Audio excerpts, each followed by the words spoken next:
नमस्कार दोस्तों, स्वागत है आपका बीआरएच फैक्ट। तो दोस्तों, एक बहुत ही बड़ी खबर निकल कर आ रही है हमारे डीआरडीओ की तरफ से। दरअसल दोस्तों, भारत को एक और सफलता मिली है ड्रोन के क्षेत्र में। भारत ने Karnataka based aeronautical test range से autonomous flying wing technology demonstrator, जो एक हाई स्पीड यूएवी है, उसका सफलतापूर्वक उड़ान परीक्षण करके अपनी हवाई क्षमताओं को बढ़ाने की दिशा में एक कदम आगे बढ़ाया है, जिसका परीक्षण रक्षा अनुसंधान एवं विकास संगठन यानी कि डीआरडीओ द्वारा किया गया है। ये यूएवी एक टेललेस कॉन्फ़िगरेशन के साथ आता है, जिससे भारत को फ्लाइंग विंग टेक्नोलॉजी के कंट्रोलों में महारत हासिल करने वाले देशों में एक एलीट ग्रुप में शामिल होने में मदद करेगा। दोस्तों, ये एक खुद से उड़ने वाला स्टेल्थ ड्रोन है, जिसकी स्पीड काफी तेज है। और मैं आपको बता दूं, इसकी टेक्नोलॉजी अमेरिका ने देने से मना कर दी थी, इसलिए भारत ने अपना महाविनाशक ड्रोन बना डाला। इससे पहले इसकी उड़ान पिछले साल जुलाई में हुई थी। दोस्तों, आपने अमेरिका का B-2 बॉम्बर को देखा होगा या उसके बारे में सुना होगा। ये ड्रोन सेम टू सेम उसी की तरह लगता है और उसी की तरह दिखने वाला ये ड्रोन पूरी तरह से ऑटोमेटिक है, यानी कि ये ड्रोन खुद से ही टेक ऑफ कर सकता है,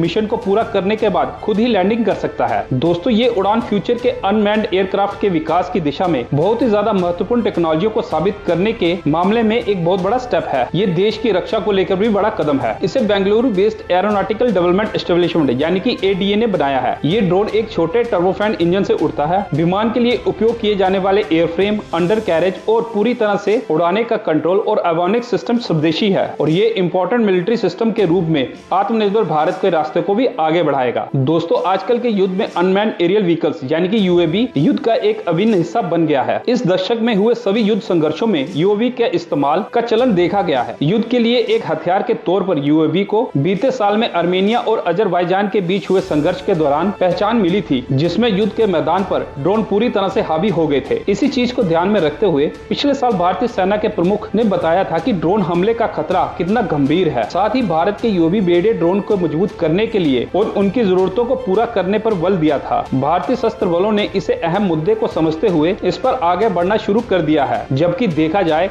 देश में लड़ाकू ड्रोन बनाने के स्वदेशी प्रयास अब भी अर्ली स्टेज में है। इसका मतलब यह है कि भारतीय सेना इस दशक के अंत तक इंपोर्ट किए हुए ड्रोनों पर ही निर्भर रहेगी, यानी कि दूसरे देशों से जो हमने लिए हुए ड्रोन हैं, उनसे ही काम चलाना पड़ेगा। दोस्तों, अगर हम बात करें पड़ोसी देशों की, यानी कि चीन और पाकिस्तान की, कि वह ड्रोन के मामले में कहां ठहरते हैं, तो मैं आपकी जानकारी के लिए बता दूं कि भारत ड्रोन और UAV के मामले में पाकिस्तान से एक दशक और चीन से और भी ज्यादा पीछे है। पाकिस्तान और चीन लड़ाकू ड्रोनों समेत कई सैन्य प्लेटफॉर्मों और हथियारों को विकसित और पाने के लिए एक दूसरे के करीबी सहयोगियों की भूमिका निभा रहे हैं। दोस्तों, इसलिए भारत ने इस गैप को कम करने के लिए स्टेल्थ ड्रोन घातक बनाया है और इस घातक ड्रोन की पिछले साल ही तस्वीर सामने आई थी और इसके परीक्षण भी हुए थे। स्टेल्थ विंग फ्लाइंग टेस्टेड, जिसे स्विफ्ट भी बुलाया जाता है, इस ड्रोन की जानकारियों को पूरी तरह से गुप्त रखा गया था। दोस्तों, भारतीय नौसेना में शामिल करने के लिए इसके लिए एक deck based compact UAV variant की संभावना को भी तलाशा जा रहा है। साल 2025 से लेकर 26 के बीच में स्टेल्थ ड्रोन घातक का प्रोटोटाइप लोगों के सामने आ सकता है। पिछले साल ही भारतीय सेना ने 75 लड़ाकू ड्रोनों के साथ सराउंड ड्रोन टेक्नोलॉजी का सफलतापूर्वक प्रदर्शन किया था, यानी कि इसका मतलब है कि भारत ड्रोन के जरिए हमला करने में काबिल है। दोस्तों, घातक ड्रोन के लिए DRDO के वैज्ञानिकों ने इसके आकार, वेट, रेंज आदि के बारे में कोई जानकारी नहीं दी है, लेकिन ये माना जा रहा है कि ये ड्रोन 30,000 फीट की ऊंचाई तक जा सकता है और इसका वजन 15 टन से कम होगा। इस ड्रोन में मिसाइल, बम और प्रिसीशन गाइडेड हथियार लगाए जा सकते हैं। इसमें स्वदेशी कावेरी इंजन लगा है। ये 52 किलो न्यूटन की ताकत विमान को दे सकता है। जो अभी की प्रोटोटाइप की बात करें तो उसकी लंबाई 4 मीटर है, विंग स्पैन 5 मीटर का और ये 200 किलोमीटर की रेंज तक जमीन से कमांड हासिल कर सकता है। अभी ये 1 घंटे की उड़ान भरने में काबिल है। तो दोस्तों, कुल मिलाकर बात यह है कि भारत में इतनी क्षमता है कि पाकिस्तान और चीन जैसे देशों को ड्रोन के मामले में भारत इन्हें आराम से पिछाड़ सकता है, चाहे कोई देश इसमें मदद करे या ना करे। तो दोस्तों, आपके क्या विचार हैं पूरी खबर पर? अपने विचार कमेंट सेक्शन में जरूर बताना और इसके साथ अगर आपको ये वीडियो अच्छी लगी हो तो इसे लाइक और चैनल को सब्सक्राइब कर देना। जय हिंद।